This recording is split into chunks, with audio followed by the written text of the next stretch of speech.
खुलुमबाय आंनि मुलुगनां बड' निउस चेनेल रादाब नायगिरि बिथांमोननिसिम गोजोन फुंबिलिनिसिम गासिनोबो अननाय आरो मोजां मोननाय जासिहरनाय जाबाय। आसा खालामो नोंथांमोनहा गासिबो मोजाङै दं। नोंथांमोननि थाखाय आं गोदान भिडिअ लाना फैलायबाय। अननानै भिडिअखौ स्किप खालामाजासे जोबजासिम नायलांदो।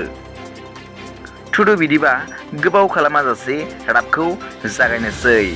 दिनै फुंबिलिनि मोननैसो गाहाय रादाबफोरा जाबाय।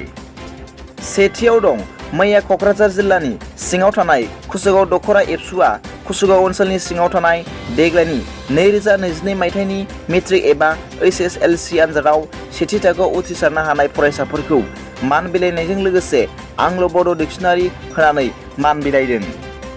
मख'जाथावदि बे फरायसाफोरखौ बरायनाय हाबाफारियाव 6 नं कुसुगाव समस्तिनि मानगोनां EM उकिल मुसाहारि बिथाङा गाहाय आलासि हिसाबै नुजाहैदोंमोन आरो बिथाङा फरायसाफोरनो गोबां लोगोसे कुसुगाव दख'रा एबसुनि आफादगिरि बिथां मानगोनां राथिया बसुमतारी, कुसुगाव UN एकाडेमिनि गोरायुं मानगोनां सुशान्त नार्जारी, क'क्राझार जिल्ला एबसुनि लेङाइ आफादगिरि मानगोनां मनिन बसुमतारी बिथांमोनहाबो फरायसाफोरखौ फरायनाय हाबाफारियाव बाहागो लाहैदोंमोन।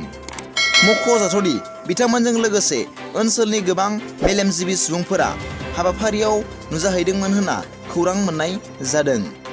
नैथियाव दं क'क्राझार जिल्लानि सालाखाथि पुलिस आउटपस्टनि सिङाव थानाय दलमारा ओनसोलाव आरोबाव फिन उन्दै हिनजावसाखौ जिनाहारि खालामनाय जाथाय जायो। मख'जाथावदि जाथायनि गुबै दायनिगिरिखौ पुलिसा थाबैनो हमनांगौ होनना गोख्रों दाबि दैखांदों ABSU, ABSU, नेमसु आरो RMCआ होनना खौराङाव फोरमायदों। थामथियाव दं जम्मु आरो काश्मीरनि SI एबा साब इन्सपेक्टरखौ माखासे दुथांफोरा लांनानै गावथारहैदों होनना रादाबाव फोसावदों। मख'जाथावदि बे बुथारनाय जाथायाव हाइब्रिद उदखारिफोरनि आखाइ दं होनना सन्देह खालामनाय जादों आरो हाइब्रिद उदखारिफोरा लश्कर-इ-ताइबा मुंनि उदखारि हानजाजों थोंजों सोमोन्दो दं होनना रादाबनिफ्राय मिथिनो मोननाय जादों। बिथांनि गोथै सह'खौ पुलिसफोरा नागिरनानै मोनदों आरो पस्ट मर्टेमनि थाखाय लांनाय जादों होनना रादाबाव फोरमायबावदों।